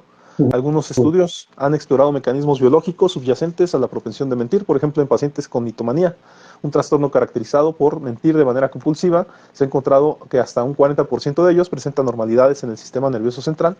Estas anormalidades se relacionan con la sustancia blanca y el tálamo, un órgano del sistema nervioso que regula la actividad de los sentidos, ¿no? Y menciona como valor utilitario de la mentira, dice desde la perspectiva conductista, la mentira es una estrategia útil y adaptativa. Es una conducta cotidiana del ser humano y se considera uno de los recursos más deseables para lograr objetivos. La mentira puede ser automática o premeditada y su valor utilitario es innegable. Y acá menciona también el autoengaño. Menciona que en un inicio el autoengaño puede surgir como un intento de hacer más fácil el acto de mentir. El sujeto se engaña a sí mismo para automatizar el proceso de mentir. En resumen, el conductismo no solo analiza la mentira desde una perspectiva conductual, sino también desde una base biológica y utilitaria, ¿no? Y como tal, pues, si me lo permites, también menciono la definición de mitomanía, ¿no? Como tal, Sí. la mitomanía también es conocida como mentira patológica o pseudología fantástica. Es un trastorno psicológico que se describió por primera vez en 1891 por el psiquiatra suizo Anton Delbruck. Esta afección afecta a personas que mienten de manera constante y repetitiva con el objetivo de conseguir la atención y admiración de los demás. Algunas características clave de la mitomanía son la falsificación y deformación de la realidad, donde las personas con mitomanía falsifican y deforman constantemente la realidad, aunque la mayoría de ocasiones son conscientes de que están mintiendo. En algunas ocasiones pueden llegar a creerse sus propias invenciones y tomarlas como reales. Hay una necesidad imperiosa de fascinar a otras personas. Estas personas se mueven por una necesidad imperiosa de fascinar a otros, fingiendo que su vida es sumamente emocionante. Sin embargo, en la mayoría de los casos son conscientes de que su realidad es muy diferente y consideran su vida tediosa, desagradable o desgraciada, ¿no? Hay Ujú. narraciones fascinantes. Las mentiras propias de la mitomanía tienden a ser fascinantes y quiméricas. Aunque nunca llegan a ser imposibles o demasiado fantásticas, resulta realmente complicado identificar que las personas están mintiendo. Y aquí menciona otra última parte donde dice que el héroe o protagonista de sus propias mentiras, la principal motivación de las personas con mitomanía es deslumbrar a otras personas y conseguir fama y admiración, dado que esta necesidad de mentir consiste en un rasgo de personalidad crónico. Toda su vida gira en torno a la mentira y no responde a una situación social concreta. Y menciona aquí, en cuanto a quienes experimentan mitomanía, aunque no está completamente comprobado, diferentes investigaciones sugieren que tiene una mayor incidencia en hombres que en mujeres. Entre las principales características de personalidad están las de estas personas: se encuentra la baja autoestima, el narcisismo, la falta de habilidades sociales y la tendencia a desconfiar a otras personas, ¿no? Y a lo mejor aquí pues, sería oportuno mencionar el caso que te mencionaba la otra vez, que no lo recordaba del todo, pero es de Jean-Claude Roman, así se llama, y en realidad era un médico que precisamente, un médico francés, que pues sí estaba estudiando medicina. Él estaba estudiando medicina y como tal, pues por alguna causa no pudo hacer un examen, ¿no? de fisiología, me parece. Y entonces a partir de ahí empezó a mentir, porque pues a final de cuentas él quería pues demostrarle a sus papás que había terminado la carrera, y este personaje pues no fue a ese examen, entonces empezó a decirles a los papás que ya había hecho ese examen, que ya lo había pasado, empezó a ir a literalmente a Santo Domingo, como decía otra vez, a elaborar estos documentos que acreditaban como que ya había pasado esa materia, después con que ya había terminado la carrera de medicina, y les fue mintiendo así a sus papás, luego por medio de, según mencionan esto, por medio de documentos, empezó a decirles a sus papás que trabajaban en la OMS, que lo habían seleccionado. Yo como tal creía que sí había trabajado, porque dicen que sí había trabajado 20 años en la Organización Mundial de la Salud, pero después entendí por ahí como que no trabajaba, o sea, como que iba y se dedicaba a otra cosa o perdía su tiempo, ¿no? Como tal. Pero como tal, este fue un caso que se menciona que fue real, ¿eh? O sea, donde, según esto, cuando ya lo fueron como ya encerrando en su mentira, él termina quitándole la vida a su hija, a su esposa, a sus papás, o sea, es decir, le quitó la vida a todos, Sí. pues porque ya la mentira lo había rebasado. O sea, entonces, pues, a los que tenía que cumplirles con la verdad, Trastornó se totalmente. trastornó y terminó quitando todo, ¿no? Y sí, él se quitó la vida como tal. Pero como tal te digo, fue un caso muy sonado porque pues a final de cuentas dice el doctor que acabó con absolutamente todos, ¿no? Jean-Claude Roman. Entonces, así funciona, ¿no? La dichosa, de hecho tiene una película que se llama El Adversario. Es una dichosa película que habla de su vida, quien quiera pues lo puede ver. Pero a final de cuentas, ese es el caso, ¿no? De un mitómano profesional. También hubo por ahí un caso de una persona, ¿no? Un colega que mencionó por ahí que había estado en las Torres Gemelas el día del evento y que ella también mencionaba que decía que aportaran o que colaboraran con dinero y demás y se hacía pasar por una de las que habían estado en las Torres Gemelas. Y así, Sí. recientemente también hubo un caso de una persona que dijo haber escrito en TikTok y haber sido parte de una película de Disney, de las escritoras, ¿no? Y te repito, y terminan sosteniendo su mentira en base pues, a más mentiras, ¿no? Precisamente a tratar de sostener esa mentira. No sé, colega, cómo veas esta parte que te menciono, la mitomanía como tal. ¿Tú conoces como tal? ¿Has visto un caso de un mitómano, colega? Sí, claro. Mira, aquí, digamos, voy a empezar por lo último que mencionaste. La finalidad de la mentira es algo importante que nosotros debemos de detectar, por ejemplo, en el consultorio, porque eso nos da mucha información. No es nada más de que nos estén mintiendo y ya, sino que el tipo de mentira que utilizan y la finalidad de esa mentira, o el objetivo por el cual utilizan o dicen esas mentiras, a nosotros nos da mucho material para trabajar. Ajá. No es así como de que me estás mintiendo y yo no trabajo con mentirosos, no. Sabemos que es un paciente y que si está mintiendo es por una necesidad. No somos quien para juzgar, es que me está mintiendo y así no voy a trabajar con él. No, tenemos que trabajar con su mentira, ¿ah? Porque es importante saber esa parte de, a ver, ¿por qué miente? ¿Por qué dice esto? ¿No? Y nos habla de sus carencias, de sus necesidades, de sus experiencias traumáticas, etcétera, ¿no? Por eso es importante también detectar la mentira en un consultorio, ¿ah? Que lo ideal es que lleguen y se expresen y tengan la confianza de decir quiénes son, lo que piensan, lo que sienten, ¿no? Pero bueno, esa es una. La otra, con respecto a esto que mencionabas de que han habido estudios y todo eso, ese tipo de estudios no tienen resultados, fehacientes o resultados así que digamos, no, pues sí, ya se comprobó que la mentira es por esto o aquello. En lo que mencionabas con respecto al conductismo, porque hay algo bien importante que hay que mencionar. Ajá. A ver, yo estudio a un adulto que ya se relacionó su forma de mentir o tanta mentira que dice con falta de sustancia blanca en el cerebro. Ajá. Pero resulta que la sustancia blanca en el cerebro no nacemos con 100 miligramos de sustancia blanca y nos morimos con 100 miligramos, ¿no? También va aumentando. ¿Ah? ¿Cómo va aumentando? Con la utilidad que nosotros le demos precisamente a nuestro cerebro, porque hay algo que se llama plasticidad cerebral, ¿sí? Y esa plasticidad cerebral significa que nuestro cerebro se va desarrollando y va generando mayores habilidades y conexiones neuronales a lo largo de la vida. Por lo tanto, las sustancias que hay en nuestro cerebro, incluyendo la gris, incluyendo la blanca, también pueden irse desarrollando. Ajá. A lo mejor en algunas personas no se desarrolló por lo que haya sido. Ajá.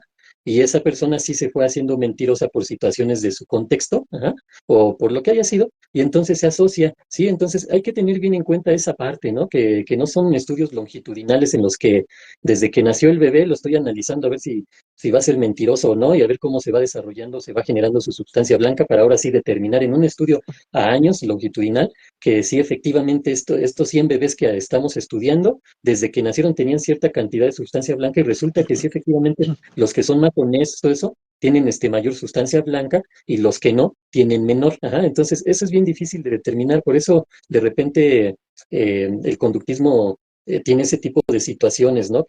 no todo, ajá, pero sí debería de ser más cuidadoso en ese tipo de situaciones porque el contexto es mucho más influenciador, digámoslo así, para cómo se va desarrollando una persona a lo largo de la vida, que a lo mejor la parte biológica, ¿no? Hasta ahorita no se ha hablado de que este bebé desde que nació es mentiroso, porque mira, no tiene nada y se pone a llorar, ¿no?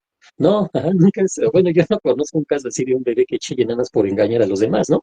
Ya después van aprendiendo, pero lo van aprendiendo, no nacieron con eso, ajá. No es así como que este bebé va naciendo y se pone a chillar, que mentiroso es porque pues nació con todos los cuidados del mundo y aún así se pone a chillar, ¿no? Nos quiere engañar, es un bebé que desde su nacimiento ya es mentiroso. Pues no, para nada, no, no hay forma de, o por lo menos hasta ahorita no hay un estudio, algo que diga, ya estudiamos esto y la persona puede nacer con eso. Sin embargo, en la estructura de nuestro cerebro y de cómo se van conectando nuestras neuronas, ahí sí puede haber inferencia en una situación, ya nos vamos a la mitomanía, que normalmente la mitomanía, ¿por qué va surgiendo? Hay veces que nosotros estamos equivocados en creer que el problema o el trastorno o la enfermedad, vamos a poner entre comillas, es esta o aquella, ¿no? Y casos bien emblemáticos son la anorexia, la mitomanía, las adicciones, ajá, que creemos que esa es la enfermedad en sí y no. En realidad, atrás de esas enfermedades, por decirlo de alguna manera, o trastornos, hay otra más fuerte que es la que las genera, ajá, que es el trastorno obsesivo compulsivo. Una persona adicta tiene el trastorno obsesivo compulsivo sí o sí, ajá, y ese es el trastorno que hay que atacar. Obviamente el contexto pues nos lleva también a atacar la parte adictiva y las conductas que ha desarrollado, pero en sí nos tenemos que enfocar en el trastorno obsesivo compulsivo. Por eso varios colegas se equivocan en ese sentido, cuando quieren corregir la adicción por sí misma, como si esta fuera la problemática, la enfermedad, cuando la raíz es otra, ajá.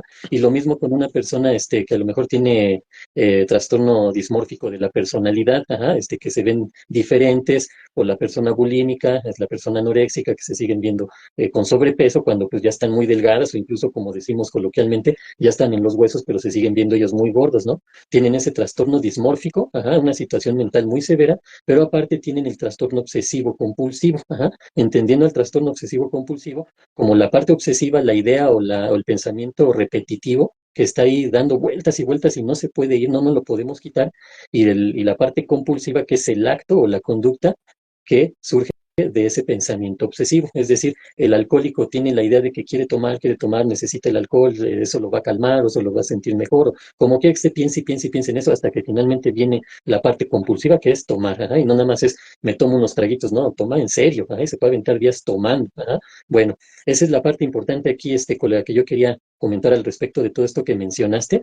Ahora me enfoco en la mitomanía. Normalmente la mitomanía está más comprobado que es a partir de situaciones o eventos traumáticos que va sufriendo esta persona. Hay que entender que un evento traumático es muy variable, ajá. Es muy distinto de una persona a otra, ¿no? A lo mejor alguien que va por la calle caminando y se cae y algunas personas se ríen de él, para él es un evento traumático y verdaderamente le puede generar hasta un trastorno psicológico, ¿no? Conflicto emocional muy fuerte. A otras personas eso le puede parecer como, ay, qué pena y me río también y ya pasó el asunto, ajá. Entonces también los eventos traumáticos son muy relativos de persona a persona. Entonces, en una persona mitómana normalmente se asocia mucho a esa necesidad de aceptación, a esa necesidad de admiración. Ajá. Por ejemplo, hay personas que se les dice megalómanas, ¿no? Que todo lo exageran y todo lo quieren hacer así grande, gigante. Ajá. También se relaciona con estas personas mitómanas, ¿no? Que no nada más se avientan la mentirita de, oye, Omar, ¿qué crees que no pude entrar al podcast porque se me atravesó un problema del internet, ¿no? Cuando a lo mejor no llegué porque pues quién sabe qué andaba haciendo yo, ajá, pero yo para no quedar mal contigo te digo es que tengo problemas de internet, pero en lugar de eso me empiezo a sacar una super historia, ¿no? Oye, Omar, ¿qué crees que ahorita que iba a la casa ya para conectarme y eso? Surgió un operativo inmenso en el que llegaron así, ¿has visto las películas de los Almada? Pues haz de cuenta, ¿no? Y yo en medio de los disparos y quién sabe qué, y hasta uno me rozó y ahorita estoy en el hospital, ¿no? Esa es una persona mitómana, pero aparte megalómana, porque no nada más quiero mentir para zafarme de la situación o para querer tener esta aceptación o yo justificar una falta o una irresponsabilidad, sino simplemente también ahí no queda, ¿no? Sino que me aviento tal historia de donde estuve ahí casi casi en una película de acción y afortunadamente yo soy bien bueno manejando y esquivé las balas y ahí me aviento todo mi historia, imaginaria, fantasiosa, ¿no? Entonces, ese punto hay que tenerlo en cuenta porque la persona mitómana suele mentir por cualquier situación, no es nada más por una cosa de que me quiero zafar de esto, ya no, miente hasta en lo más irrelevante, ¿no? Tiene esa necesidad, ese trastorno obsesivo compulsivo de estar pensando en la mentira y mentir, pero hay algo que los delata. No suelen acordarse bien de sus mentiras y después ya andan mintiendo sobre lo mismo, pero ya sacaron otra historia, ¿no? Oye, Omar, ¿te acuerdas la otra vez que no me pude conectar al podcast? Que fue esa vez que tembló y que se abrió la tierra y yo casi me voy al hoyo. Ah, pues no que era porque habías estado en la película de los Almada, casi casi. Ah, no, esa fue otra, ¿no? Ujú. Y así, ¿no? Los que matan a la abuelita 10 veces porque no fueron a trabajar y la abuelita se muere quién sabe cuántas veces, ¿no? Hay muchas formas de distinguir la mentira, pero mira, igual y más adelante nos vamos a cómo poder identificar a un mentiroso. Sería interesante, ¿no? Para el público que pudieran saber a lo mejor unos tips para identificar la mentira, ¿no? Más que nada, no para evidenciar al mentiroso, sino para que las personas se cuiden de aquellas personas que mienten, principalmente para aprovecharse, ¿no? Para sacar un beneficio a costa de un perjuicio de alguien más. Ajá. Y la otra, pues como te decía, podríamos ir platicando también de los tipos de mentira para entender que la mentira no nada más es mala y ya, ¿no? La mentira, el mentiroso son malos, merecen castigo y no merecen perdón de Dios, ¿no? Casi casi merecen estar en la cárcel, ¿no? No, sino que hay personas que mienten por X situaciones, ¿no? Y hay tipos de mentira, como decíamos en un principio, las más básicas, ¿no? La mentira por querer sacar provecho, abusar de alguien, la mentira de causar daño a alguien, ajá, la mentira por zafarme de algo y ya la libré, o la mentira piadosa o esta mentira que busca, quizás de manera errónea, lograr un bien en alguien más, ¿no? O la mentira inocente, ¿no? Hasta la mentira inocente del niño, ¿no? Que, oye, ¿ya te comiste torta? Sí, y la tiene ahí, escondida en la mochila, ¿no? Pero bueno, pues hasta Oye, colega, por aquí ahí, comentarios. sí, por ahí yo a lo mejor voy a agregar otra mentira que a lo mejor funciona como sí, como un autoengaño probablemente, ajá, porque en ese sentido, las personas, por ejemplo, que se pretenden mentir a sí mismos, pero con una justificación de yo tengo que lograr ciertas cosas, ¿no? Y me refiero, y lo he observado mucho en personas que, por ejemplo, terminan, no sé, por ejemplo, los corrieron ayer de una empresa, ¿no? Y el día de hoy empiezan a hacer un emprendimiento, ¿no? Y en ese Ujú. emprendimiento, pues sí, a lo mejor dirías, pues el emprendimiento puede durar, a lo mejor 6 meses, ¿no? Y si en 6 meses no te va bien, pues a lo mejor ya vuelves a ir a trabajar, ¿no? Pero no, o sea, en ese emprendimiento dices, no, pues no han funcionado las cosas, y entonces en ese emprendimiento, pues lo voy a alargar a un año, ¿no? Y el emprendimiento después va a durar 2 años y 3 años y dura muchos años, ¿no?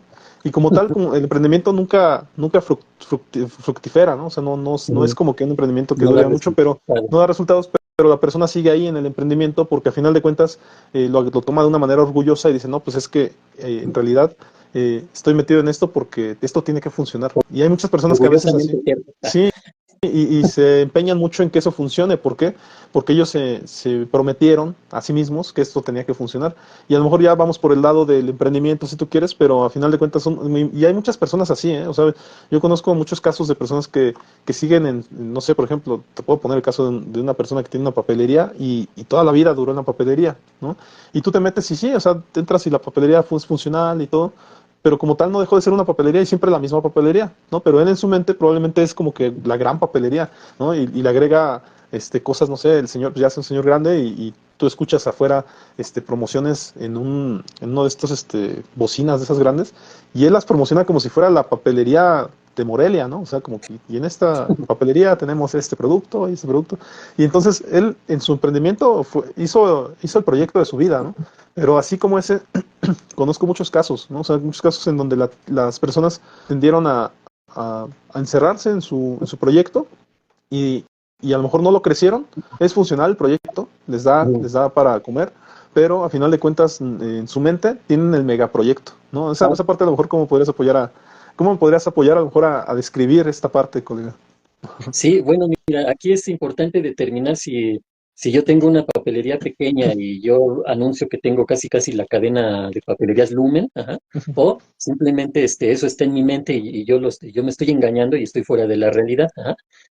Primero habría que diferenciar eso, ¿no? Porque obviamente aquí la gran mayoría de las personas pues no lo van a entender así, ¿no? Pues tú dices que tienes la super papelería y yo vengo y nunca encuentro nada en tu papelería, ¿no? Y obviamente pues cada vez le van a comprar menos, ¿sí?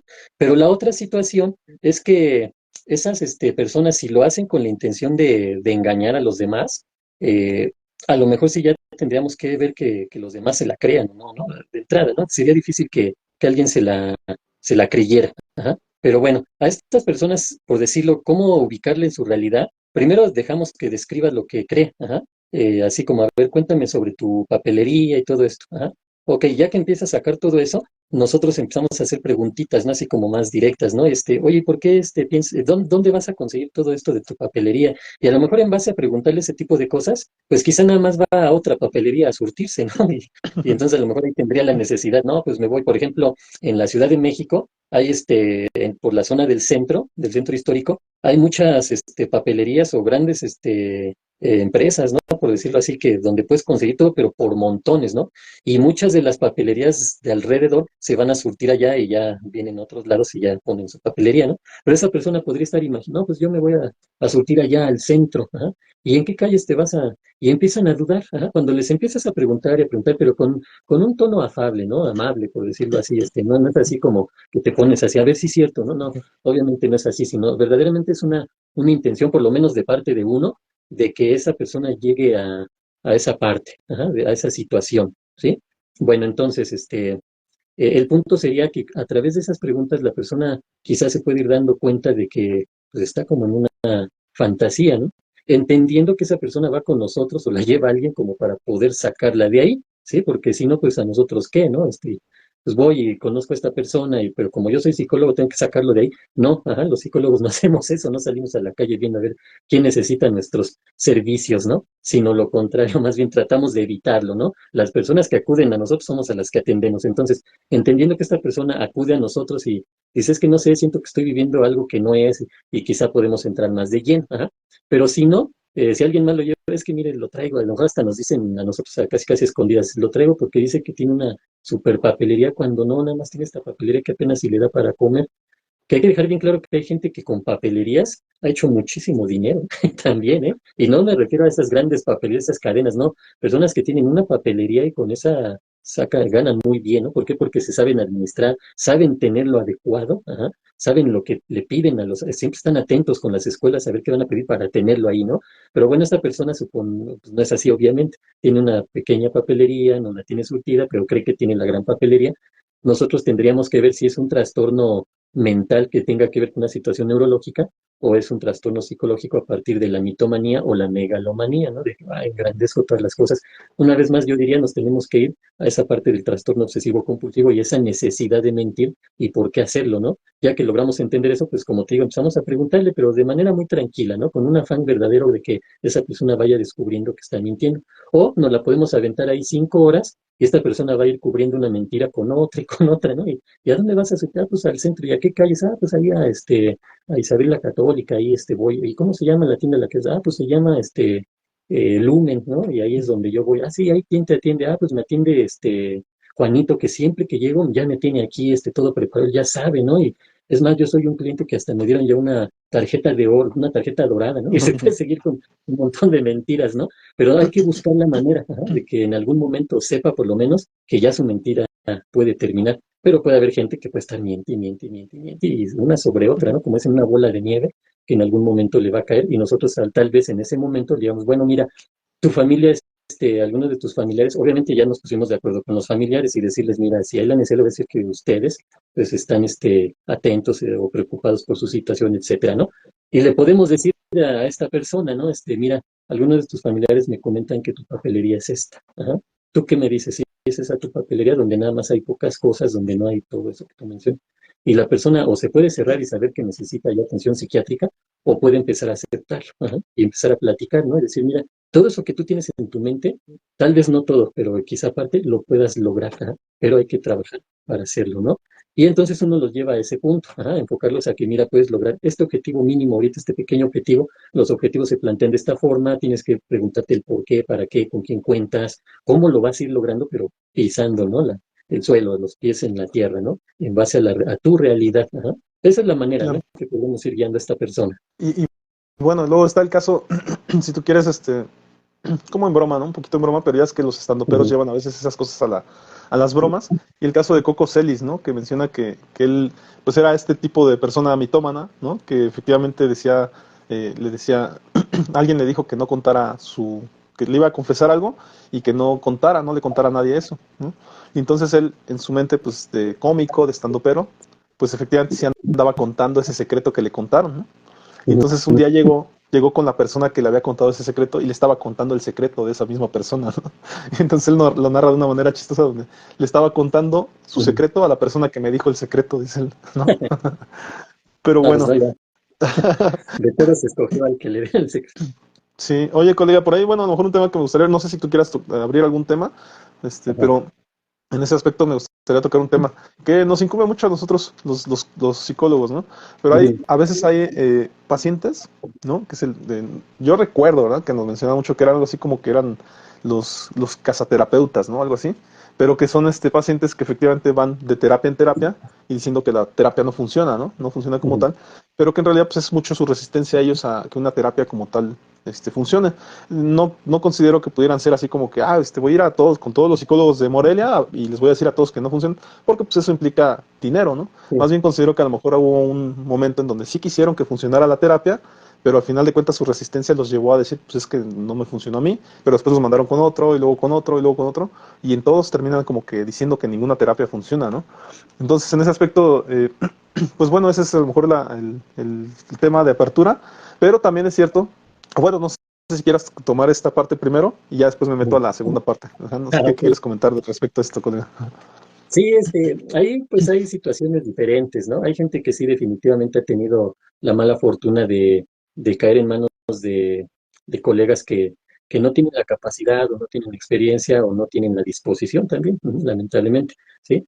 O también hay algo bien importante, que no hay un clic, ajá, a lo mejor el terapeuta puede ser muy buen terapeuta, pero no hubo ese clic con el paciente, ajá, entonces el paciente anda buscando ahí de terapeuta en terapeuta casi casi a ver cuál me cae bien, ajá, o cuál me dice lo que quiero escuchar, o cuál utiliza o le da el clavo, ¿no? Como decimos, ¿no? A lo mejor yo vengo con esta problemática, pero en realidad no es la gran problemática, sino es otra que a lo mejor es inconsciente, pero como la tengo inconsciente, pero es la que me mueve, al final de cuentas el terapeuta, pienso yo, que no sabe cómo afrontar esta situación o que no me logra entender o cosas por el estilo. Ajá. Eh, a través de esos años conmigo han llegado pacientes, ¿no? Que se han dicho, es que yo ya estuve con tres, con dos, con cinco, ¿no? Psicólogos, psicólogas que no me han funcionado porque pues esto y aquello, ¿sí? Cuando el paciente te da esa referencia, tú en automático ya pones ahí un foquito de alerta, ¿no? Para saber cómo va a ser el asunto, que verdaderamente tuvo la mala suerte de ir uno tras otro que nada más no pudieron apoyarle, y no necesariamente por falta de experiencia o de conocimiento o de capacidad, sino por X situaciones, ¿no? Hay veces que es más del paciente, otras veces más del terapeuta, pero hay algo que llamamos contrato terapéutico. Ajá, entonces, cuando empleamos el contrato terapéutico, el paciente se llega a acuerdos, ajá, y el paciente se compromete a ciertas situaciones y el terapeuta se compromete a otras, ¿no? O sea, no nada más es como que el paciente se compromete y ya, ¿no? También uno como terapeuta se tiene que comprometer. Entonces, ese llegar a esos acuerdos donde pues yo así, así, así, y el paciente así, así, así, pues es lo que llamamos contrato terapéutico. ¿Por qué?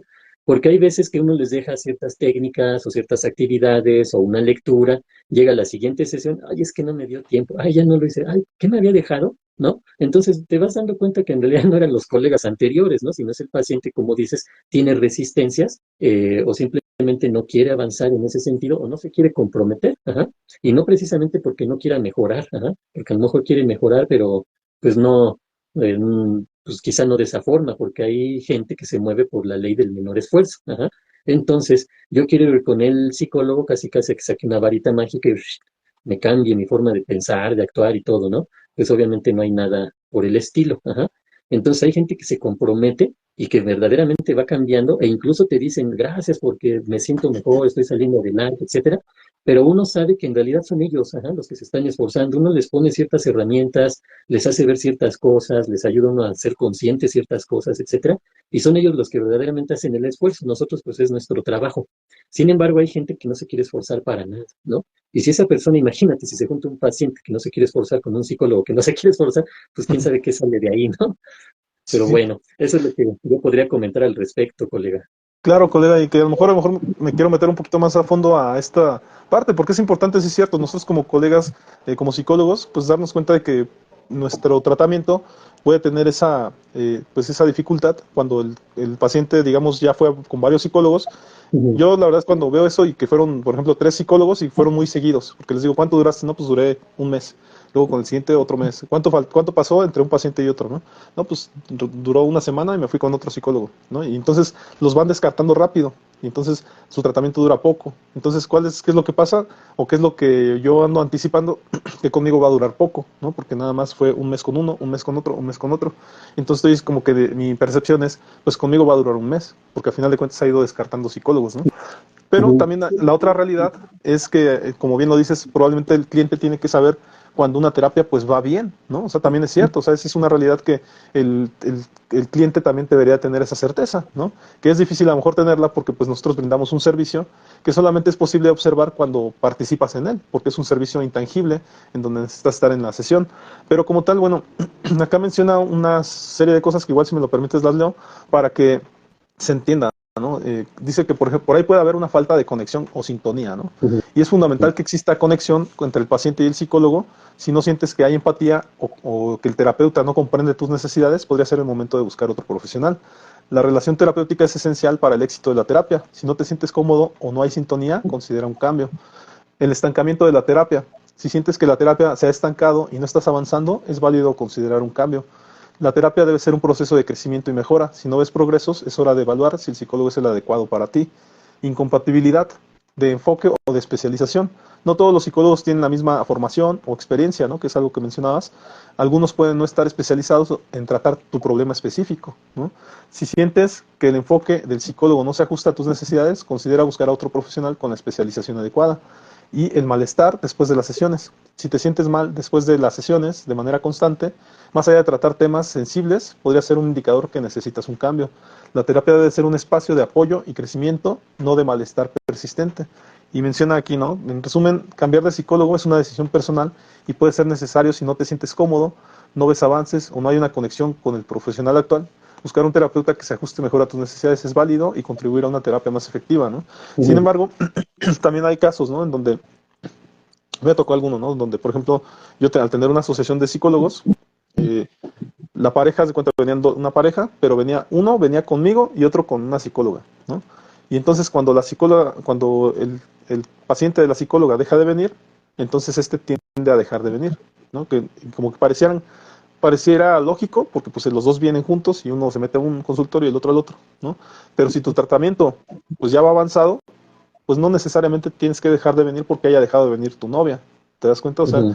ahí tendrías que ir de acuerdo a tu tratamiento, no de acuerdo a que como dejó de venir tu novia, entonces tú dejaste de venir. Y eso se debería de tomar en cuenta, ¿no? Porque a lo mejor vamos en un tema ya más avanzado y lo abandonas porque pues tu pareja dejó de venir. O casos específicos también, ¿no? Donde los mandan sus papás y efectivamente ellos no ha cerrado el proceso como tal, pero las personas pues de repente, no sé, cambian de escuela, ¿no? O literalmente a lo mejor cambian de hábitos, ¿no? Porque ahora son personas que a lo mejor ya los papás, no sé, los papás hacen otras cosas en martes y ellos iban en martes a la terapia y entonces ellos ya no vienen porque los papás hacen otras cosas en martes. Entonces, como venían a lo mejor a jugar a una cachita que está aquí cerca, y entonces ellos aprovechaban para venir a terapia, ¿no? Entonces, y abandonan la terapia porque los papás ya no vienen el martes a jugar ahí. Entonces, esas son las cosas que también no deberían de ocurrir, ¿no? Porque nada más porque es más fácil para mí ir a terapia cuando ellos pues, me acercan, ¿no? Sino que se tomen en serio las terapias, ¿no? Las en serio me refiero a, si tú estás viendo un avance, si estás considerando que esto te está beneficiando, pues a seguir adelante en la terapia, ¿no? Y Ujú. desde luego la otra parte, pues es cierto, o sea, cuando las personas de repente a lo mejor no pueden llegar a tener a lo mejor el criterio de si está bien la terapia o no, o sea, el hecho de salir motivado de una terapia no es necesariamente un síntoma de me está yendo bien en la terapia, sino más bien como que los avances que en el día a día van, ¿no? Y también es cierto que ocurre una situación. A veces cuando vas a terapia, también tienes retrocesos. Va a haber momentos durante las sesiones que a lo mejor la sesión uno y la sesión 2 fueron muy buenas, pero en la sesión 3 y 4 probablemente tuviste un retroceso y de repente tuviste momentos difíciles en tus entornos. Pero luego la sesión 5 y 6 también son muy buenas, entonces tengo avances significativos, ¿no? Y así puede ir ocurriendo, que hay altibajos. No necesariamente todas las sesiones son de hacia arriba, ¿no? Todo el tiempo motivacionales, sino que a veces tocamos temas sensibles y es ahí donde de repente las personas pueden, por su resistencia, tender a abandonar las sesiones. Pero también tienen que entender que para poder avanzar, pues a veces se tienen que tocar esos temas sensibles y esos temas sensibles pues van a tender a tratar de alejarte de la sesión, ¿no? Cuando confrontes alguna temática. Entonces tampoco es como que porque un día me fue mal, pues abandono. No, o sea, creo Ujú. que sí hay que darles un espacio a las terapias para que nos apoyen, ¿no? Que nos aporten algo. No sé en ese aspecto si quieras mencionar algo, colega. Sí, Mira, ahorita en esos puntos que mencionaste, sí hay que tener mucho cuidado, ¿no? Porque si nada más se interpretan así muy a la ligera, pues voy a estar cambiando de psicólogo cada sesión, ¿no? Casi, casi, ¿no? Porque pues no me voy a identificar, ¿no? El punto está en que sí hay que tener bien en cuenta que la persona, por ejemplo, nosotros sabemos, ajá, que son altibajos, ¿no? Los que va a haber, ¿sí? Que cada vez se espera que haya menos caídas, ¿no? O que no sean tan fuertes o tan dolorosas. El punto aquí es que la situación, ¿cómo se le explicamos al paciente? Ajá. Si el paciente llega a la primera sesión y va a decir, mira, va a haber sesiones en las que se va a sentir peor que ahorita, pues ya dudo que regrese, ¿no? Hay que saber cómo, ¿no? Sino hay que saberle escuchar. Por eso son las primeras sesiones de que el paciente va explicando, va expresando lo que piensa, lo que siente, los motivos de consulta, lo que le está aquejando, ¿no? Pero también nosotros sabemos, por ejemplo, aquí lo voy a comparar con lo que se maneja en la tanatología, lo que es el proceso de duelo. Cuando fallece una persona, un ser querido, en ese momento la otra persona pues le va a doler, ajá, y va a sufrir esa situación, esa pérdida, ¿no? Como decía hace rato, primero lo va a negar, pero estamos en la primera etapa del duelo, que es la negación. Después de que vaya pasando esa negación y vaya aceptando la triste realidad, entonces me voy a sentir muy mal, ajá. Después viene una segunda etapa que es la de la ira, donde la persona saca toda esa frustración, ese enojo, ese malestar hacia otras personas, hacia sí mismo, hacia Dios, hacia la vida, hacia la naturaleza, hacia el que atropelló a mi ser querido, etcétera. ¿Ah? Un montón de cosas pueden pasar ahí, pero hay que ayudarle a que dirija esa ira, porque no se trata de que la contenga y que la reprima y no, porque ni siquiera se puede. Pero bueno, el asunto es que viene una tercera etapa donde viene, esta etapa se le llama este estadio, también así se les dice, estadios. El tercer estadio se le conoce como de negociación. Uh-huh. ¿Qué se va a negociar aquí? La persona puede ir desde negociar ciertas situaciones con la vida o con Dios, de casi casi si me regresas a este ser querido, yo voy a ser la mejor persona del mundo, me voy a volver un santo prácticamente, ¿no? Con tal de que me regreses a ese ser querido. Obviamente ese es un tipo de negociación que no se va a dar. Pero hay otro tipo de negociación que va más apegada a la realidad, donde dice, ayúdame a sentirme mejor, ajá, y voy a ir modificando esto y aquello, ajá. Negocian con la vida, con las personas, con el terapeuta, con Dios, etcétera, ¿no? Pero en esta etapa, por ejemplo, la persona vuelve a caer, ajá, pero entre comillas, ¿por qué? Porque ya está concientizándose más, ya la etapa de la negación ya pasó, ya no hay forma de que yo niegue que esa persona o ese ser querido ya no está aquí. Y aparte, conforme vayan pasando las fechas, fechas especiales, por ejemplo, todos estábamos juntos en Navidad y ahora es Navidad y esa persona ya no está, pues va a haber como una especie de recaída, ¿no? Pero todo eso lo tenemos que prever, ajá. Cuando tenemos experiencia ya, podemos prever un montón de cosas, ajá, y vamos a ir preparando al paciente, ¿sí? Por eso es importante esta parte, ¿no? De que el paciente sepa que va a haber esa especie como de recaídas, y por eso lo comparo con el proceso de duelo. Cuarta etapa del duelo o cuarto estadio es la depresión, no una depresión clínica ni diagnosticable, sino se le dice así por los rasgos que comparte o los síntomas que comparte con una depresión clínica. Ajá. Sin embargo, aquí el paciente vuelve a sentir una tristeza muy profunda, pero ya está bien ubicado en la realidad y ya tiene herramientas necesarias para poder salir de esa tristeza profunda, pero no quiere decir que recayó, que hubo retroceso para nada, sino al contrario, le hacemos ver que esto es un gran avance porque ahora su tristeza ya es totalmente real. Suena medio raro esto, pero las primeras son medio irreales porque todavía no acaba de aceptar esa parte de que ya esta persona no está y tan no acaba de aceptarlo que cuando vienen fechas, pues quisiera que va a llegar o le habla, ¿no? Incluso, pues ahorita que venga, se quedan así, como pasmas, no, pues ya no va a llegar, ¿no? Ese tipo de situaciones que se van presentando, ajá. Por eso en una terapia hay que tener, hay que prever esa parte, ¿no? Y la vamos trabajando con el paciente. Le vamos comentando que va a haber momentos complicados, nunca le vamos a decir, va a haber momentos que se va a sentir peor que ahorita, ¿no? Porque pues definitivamente no, ¿no? O sea, yo voy con el médico, decir, nada más te voy a dar este medicamento que va a hacer que te duela más. Ay, no, gracias, ¿no? Mejor me quedo con el dolor que tengo, ¿no? Igual y me curo yo solito. El punto es saber cómo manejarlo. Entonces, eso nosotros lo tenemos en cuenta, pero lo importante es cómo se lo vamos a transmitir al paciente, porque es importante que lo sepa. Y aquí utilizamos lo que llamamos psicoeducación. La psicoeducación, pues es eso, ayudarle a educar al paciente, enseñarle, ¿no? Casi, casi son a la par como que es terapia y a la par es como una clase de psicología para que vaya aprendiendo de la psicología o de su psicología, ajá, y la pueda aplicar el día con día. Entonces, a través de todo esto, pues vamos logrando que el paciente pueda salir adelante y que esté consciente, ¿no? O que esté preparado o que pueda prevenir cuando vengan esas fases dolorosas o que son como una especie de recaídas, más no de retroceso. Ajá. Son recaídas porque así va a estar el proceso, pero no hay que confundirnos con que estoy retrocediendo, ¿no? Lo que ya había avanzado, ya voy para atrás de nuevo y ahora otra vez, ¿no? Se me figura como, no sé si ahora ya tiene mucho tiempo muchísimos años, yo iba a veces al Popocatépetl, ajá, Y ahorita se me vino a la mente porque en el Popocatépetl hay una parte donde es pues toda la ceniza del popo, más la tierra esa que tiene ahí bien pesada. Entonces, hay una parte donde está firme, pues vas caminando y vas avanzando. Pero llega una parte donde tú haces esto, ajá. Vas avanzando de a poquito, pero regresas, no te quedas aquí, ¿no? Sino este pie se baja. ¿Por qué? Por la ceniza, ¿no? Y haces un esfuerzo doble o triple. Ajá. Entonces, así a veces es la terapia. Parece que avanzamos, damos un paso, pero ajá, hacemos esto, ¿no? Entonces vamos avanzando, pero muy poco. Otra cosa que luego con los pacientes sucede, que dicen, ¿cómo me ve? Ajá. Y no es como lo veamos, siempre hay que hacerle entender que es cómo se siente, ajá. No, no es como yo lo vea, ajá, o como yo la vea, es cómo se siente usted, ajá. Pero es que me dicen, bueno, hay otras personas que no les va a convenir su cambio. Ajá, ¿por qué? Pues porque ya no va a caer o no va a ceder o no se va a dejar manipular. Entonces, obviamente, esas personas, no, pues no te está sirviendo y no, no, no, para nada. Ajá. Lo importante es cómo se siente esta persona, ¿no? Que aquel me dijo que, pues no, que ahora me estoy volviendo bien rebelde, pero pues es una mujer que ha sido oprimida por el esposo, pues obviamente al esposo no le va a convenir ese cambio. Ajá, ¿por qué? Porque la mujer pues está adquiriendo esa confianza y se está valorando por primera vez y pues obviamente la otra persona le va a decir que el tratamiento no le está sirviendo, ¿no? Son muchas cosas Claro. que debemos de contemplar, ¿no, colega? Sí, sí, sí, y de hecho, pues sí, me pareció interesante ahorita retomar la frase que dice Rogers, ¿no? Que dice que las personas cuando van a terapia, pues efectivamente, cuando cambias tú, cambia tu entorno, ¿no? Ujú, Pero efectivamente a veces lo que no nos dicen es que ese entorno, pues está muy cómodo, ¿no? Y efectivamente no va a querer que cambiemos, ¿no? Porque pues efectivamente no le conviene que cambiemos.